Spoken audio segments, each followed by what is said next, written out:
Hey, it's Bob here. Hey, I'm just blogging.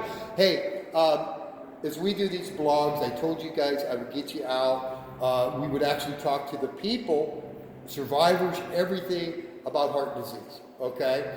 This is a firefighter paramedic, Oney, right?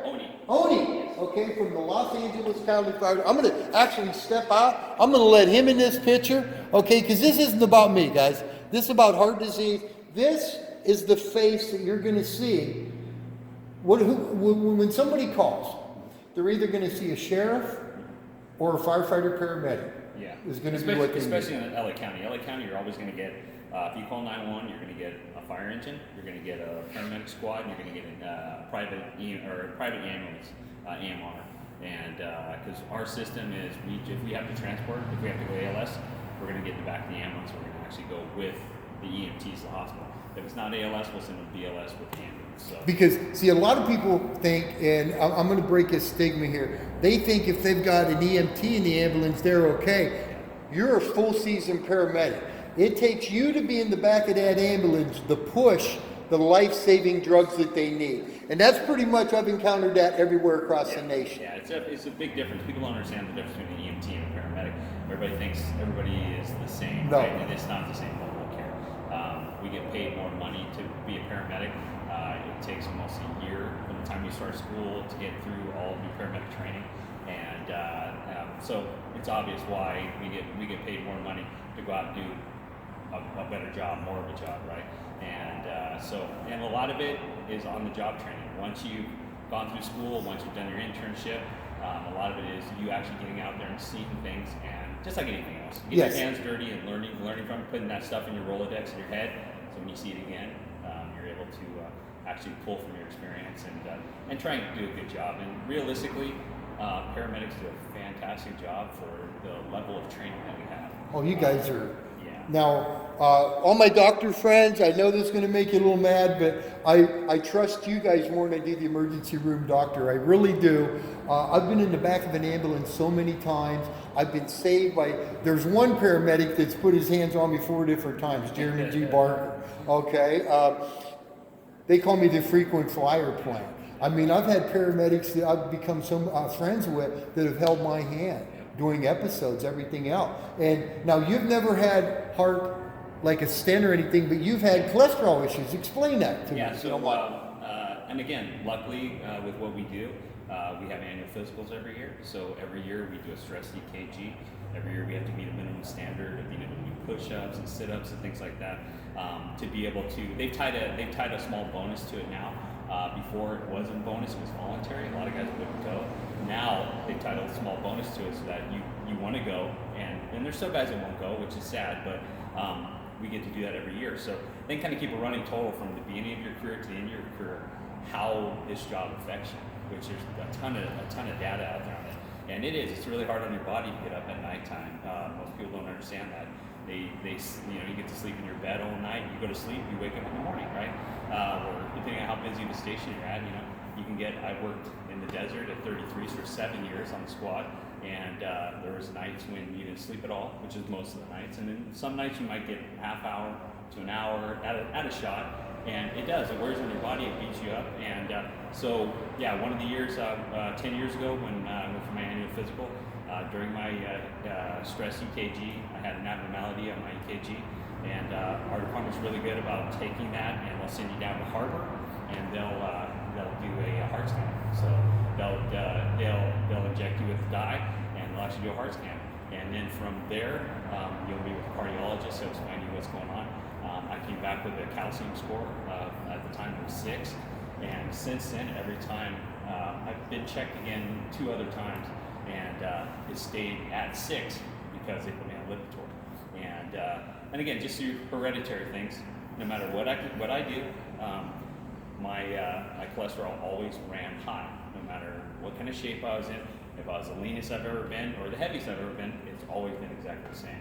And Now, you don't mind if I ask, how old are you? I'm 49. Did you look good for 49 years old? I'm going to tell you that right now. Especially with the 6% calcium score, right? Or 6 calcium score, right? So, But your station is one of the busiest in the Santa Clarita area, okay, from what I've been told. That's why I came.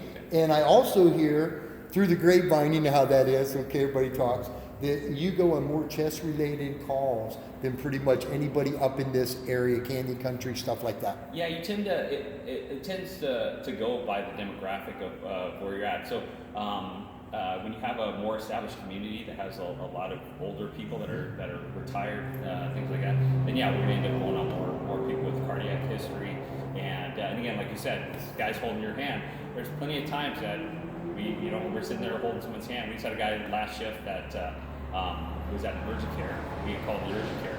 He's having an MI, and their 12 lead said it, my 12 lead said it. So on the way in the hospital, we're trying to explain to him, okay, this is what's going to happen. When we get there, there's going to be a lot of people there because they're going to take you straight to the cath lab, and they're going to look and see what it is they can. They're going to put a stent in, and try to ease their anxiety a little bit because I've been able to go in and watch them, go to the cath lab and watch them from start to finish, and I'm not doing my part if I don't explain something to somebody because it is so fast paced and it's scary, and because we really in and all of a sudden there's 25 people there and doctors ask you tons of questions and everything, and so if we get a chance to at least talk to them a little bit, explain what's going on. Listen, I see that you're having an issue with your heart. This is why I'm giving you the medication I'm giving you. And this is what it's supposed to do. And he was a classic example. The 12 lead that they initially took prior to getting the nitroglycerin was way worse than the 12 lead I took, and it was even less worse when they took it at the hospital because it had opened up some of the coronary arteries. So it doesn't. Obviously his heart's not not in as much distress, right? You're able to reoxygenate the heart. But yeah, so we got him in there. They took him to the cath lab, and that's what they always measure it at, from the time that somebody calls 911 to the time we get them in the cath lab. So we're trying to get that as short as possible too, because again, time is muscle. So the longer that they're having that infarct, the longer that they're not getting oxygen to their heart, the more tissue dies. You get enough tissue die, and you die. So you're trying to quality of life wise. We get them in there, get them opened up. The faster we can get them in there, the faster they can get them opened up, the better life expectancy they have and the better quality of life they have, right? So you're always trying to, give them the best care you can. And sometimes the best care is me just holding someone's hand and telling them it's going to be okay. Really? And us walking through the door, the anxiety level for people goes down. Just us walking through the door, and because I tell them, like, it's going to be okay. It's going to be okay. We're going to take good care of you, and we want to treat them like they're your family, because that's what I expect for somebody to treat my family, right? And again, that anxiety issue is huge, right? It's their worst day of their life. Even though it might not be the worst call when you walk in, it's still the worst day of their life most of the time. So it's incumbent on us to actually, try to help them out and calm them down a little bit. Plus, it helps the whole situation for their body, right? And I tell people that it's like the more you can calm down, the more you can relax, the less stress you're putting on yourself, the slower your heart can, get your heart rate down a little bit, and it helps everything. It helps everything. But again, that's what we do, right? And I don't think people realize that. If you want, no, they don't. That's why I tell people, you're going to see these faces. These are the faces that's going to help you.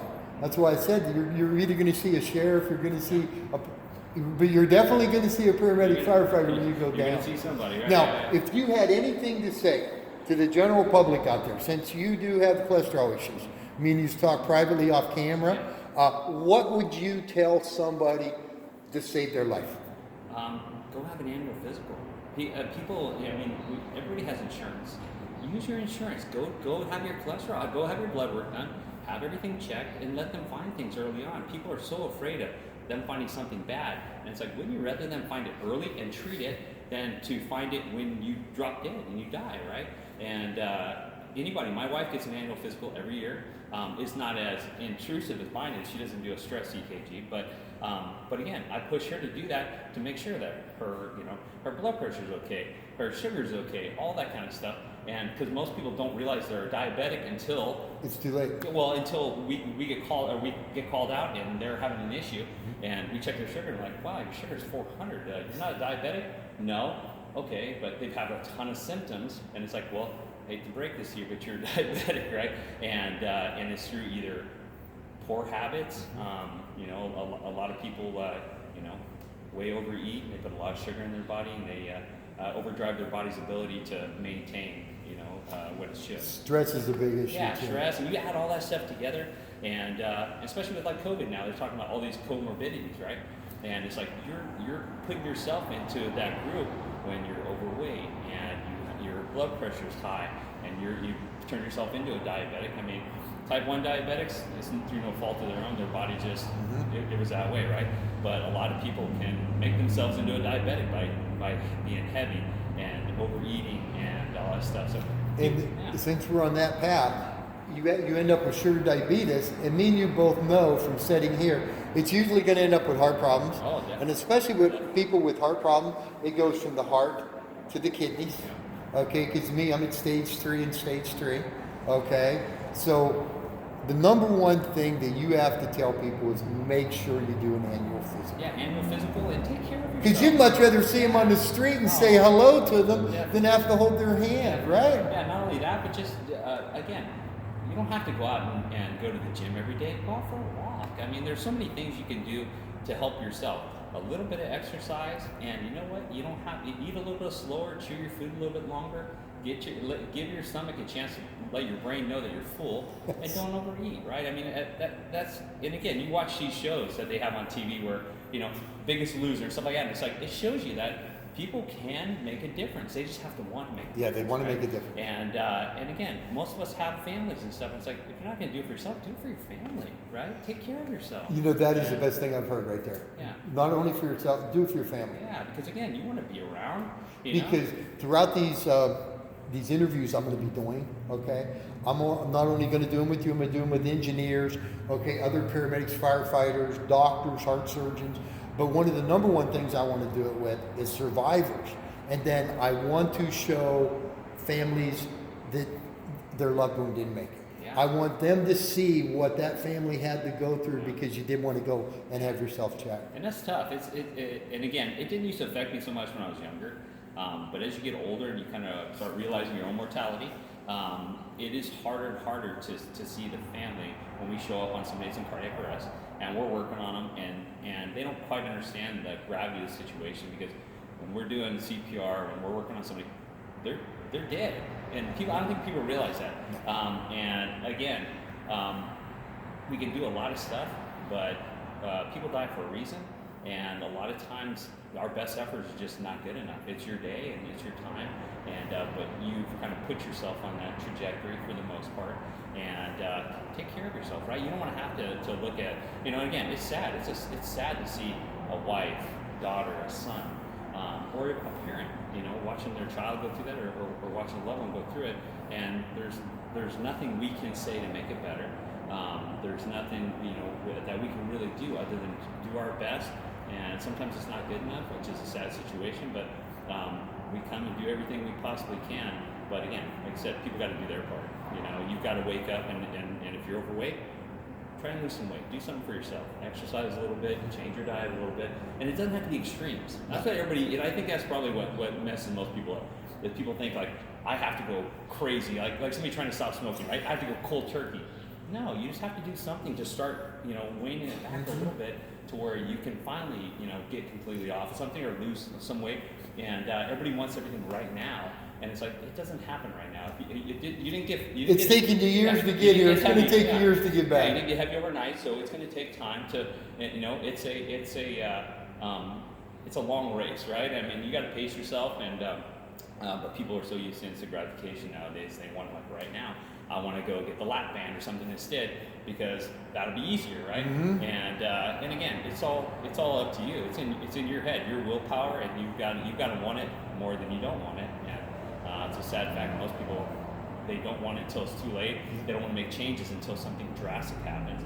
And when something drastic happens, a lot of times you have irreversible damage that your quality of life is terrible afterwards, right? Somebody has blood clot. Ends up, depending on what kind of blood clot it is, you get pulmonary embolus, it can be turned into a stroke. There's so many things. And on my end, my 18-year-old son, his senior year in high school, he's an offensive lineman. When we had 5 games left in the season, he tore his ACL. We didn't know because he wore his knee braces. He hurt his knee. We knew that. He played the rest of the season. Just had the trainer tape his braces up. tighter. And so after the season was over, he kept having issues with it. So we finally got it checked out, and he did. He tore his ACL. So fast forward, going another 3 months, he has ACL reconstruction. They found out that he has some meniscus that they were able to suture back down and save. So they immobilized him for a month, and after the month, he started rehab and was going to physical therapy. Everything's going great. 3 months and a week after his ACL reconstruction, we weren't home. He called us and said he was having chest pain. And again, we're like, and to me, again, I'm a skeptic. I'm a paramedic, so I'm like, yeah, rub some dirt on it, you're going to be fine, And I'm trying to figure out every other thing it could be. And finally, took him to the hospital, and he ended up, he had a DVT, so a deep vein thrombosis, that was from his groin to his ankle on that leg that he had surgery on, with no symptoms. He had no swelling, no redness, no pain. Well, what ended up happening, he had the chest pain because he had a clot break off, and he had what they call saddle pulmonary embolus, which almost killed him. Yeah. And so he was one of the few cases that had a pulmonary embolus at 18 that they gave TPA to, which is for strokes, and super expensive medication. And of course, it's COVID time, so he's in the hospital for a week, and we can't go see him. He's, and it tore my wife up because we're a mile from the hospital. And yours are 18-year-old baby. Yeah, I mean, come on, she goes into Mama Bear thing. Yeah. So, but again, it's one of those things. It's life changing. It's very rare, but it happened. And again, it was way out of the parameters of what normally happens. I mean, how come he didn't have symptoms in his leg, right? Why was it 3.5 months or 3 months and a week after surgery that he had a clot break off and it became an embolus? That's not normal. No, right? that's not normal. Especially on an 18-year-old kid, right? And is he active like that? Yeah. Now, yeah. how's he doing now? He was on blood. They put him on blood thinners. Okay. And excuse me. He a year on blood thinners. They pulled him because he had a scholarship to play football. So that kind of derailed that for a little while. They kept his scholarship intact. He went to school, and they pulled him off blood thinners. He ended up having a superficial clot, and I think part of it was because during COVID, we never really had a chance to rehab his knee the way that you're supposed to. Should have, yeah. And he's a big kid. He's 6'7", 300 pounds. He's a lineman. I know, right? Look at me. Yeah, you're my size. Holy yeah. So my wife's dad's 6'6", and so she passed that on to him. So he's a giant human being. And I mean, in fact, like when he had the embolus, they called us the next morning, and they wanted to put an IVC filter in, and so they put that in his inferior vena cava, which is obviously with blood return coming back up. They were unsuccessful because the biggest IVC filter they had, I think, is roughly 1.25 inches, and his inferior vena cava is bigger than that. It's probably about 1.5 inches. So you can see like he's a big human being. So they weren't able to. They don't have any big enough, so they didn't put it in. So that kind of slowed him down a little more because we didn't want to. They wanted him just chill out for a little bit and let the blood thinners do their job, and let that TPA fully break up the embolus. And but no, so he had that superficial clot. They put him back on thinners. He's the other day just got cleared the other day that they can pull him off thinners again. So he should be able to play this season. And but it's been a long road for him, and it's been hard on him because again, he played football. He played hard enough to get a scholarship, and I think that worried him more than anything was losing his scholarship, and then having to look at us like, now you have to pay for college. I had it paid for, right? And because he thinks that way, right? And he's like, he's more worried about what I'm going to think, and I'm like, I just want you to be better. Yeah, that's it. He's a father. Yeah. And I'm like, I don't care about any of that. And but you can tell it took wind out of his sails because he loves football. He wants to play football, and his team needs him. He wants to be there. So it'll be fun. And now my youngest boy is going to go to school and play football there too. So whoa. Yeah. So they'll be playing together on the same team. They're 2 years apart. Wow. So so you got to be a proud daddy then. It's going to be exciting. You can tell you're smiling ear to ear. And my wife. So now we have the opportunity to go every Saturday and watch them play football together again. And because again, their college career is short, just like high school, and you want to go to every game you can because it's important to them. It's important to us, and so we're excited. Yeah, it'll be good. I can't wait. So. Hey, thank you so much. Thank you. I mean it. Oh, Thank you. thank you. I know everybody always gets a hug. Thank you for Yeah. signing the truck. Oh. Okay. And I'm going to tell you, this is probably one of the first times that everybody didn't see me on camera. Okay. I wanted Jens to hear it from his side. Okay. That's how we're going to do these. Hey, thank you so much. Oh, no problem. Okay. We appreciate it. Thank you. And you're going to change some other people's lives. Well, it's good. Okay. It's good. Again, like I said, the general public, I don't think they really understand what we do. You know, they think we're firemen. We go out and on Put out fires. Yeah, right. It's like no, we do way more than that. And, Way more. And I mean, we're the catch-all for everything. If you call 911, they're going to send a fire engine to your house. Doesn't matter what you. I mean, it could be the dumbest little thing to the worst thing ever, and you're going to get a fire engine at your house. And I don't think people quite realize that because there's so many times we come into a house and they're like, why are there so many of them? Well, you called 911. You know, we show up. You roll as a team. Yeah, we show up, right? And I'm glad you brought that up. Okay, now all of you out there, okay, that think that when you see these guys at the grocery store that you're buying their food. No. They pay for that themselves, okay? But that's why you see them all there. They have to roll as a team because if you need them, we're there. Yeah, Okay, so here's what I'm challenging everyone to do. Okay, when you see them in the grocery store, okay, pay it forward now instead of paying it forward like I had to after. That's why I'm doing what I'm doing. Okay, pay it forward. Pick up that tab. That's a small tab. That's just a meal for these guys. Pick it up. Believe me, you're going to feel better. Okay, these guys, most of them work 2 and 3 jobs. I don't know too many firemen don't work 2 and 3 jobs. Yeah, or either that or you're picking up after shifts. Staffing wise, they're forcing you to work, and it is what it is. You know, I mean, that's what we sign up for. And we miss a lot of birthdays, we miss a lot of holidays, and because somebody has to be in this seat before somebody else can go home. That's right. It's constant staffing, which is rare. It's not like that anywhere else. So I can't go home until some guy comes and fills my spot. And with COVID right now, they're testing guys every day, so you might not get to go home for 3, 4, 5, 6 days.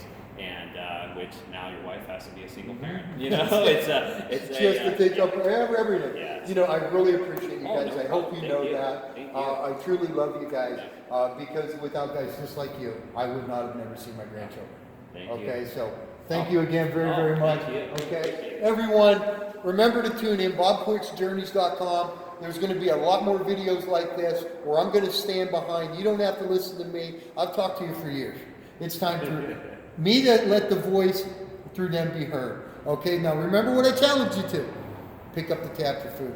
Okay, it's a small thing. Believe me, it ain't going to hurt. Okay, it ain't going to hurt at all. Everyone have a wonderful day. Bob out of here from Station 73 at Los Angeles County Fire Department. And we're right now in what? Santa Cruz or Canyon Country? They call this area Newhall. Newhall. Okay, we're in Newhall. If you're ever out in Newhall, remember this is one of the busiest stations in this area. And plus, they got a beautiful thing called here, the Newhall Ranch.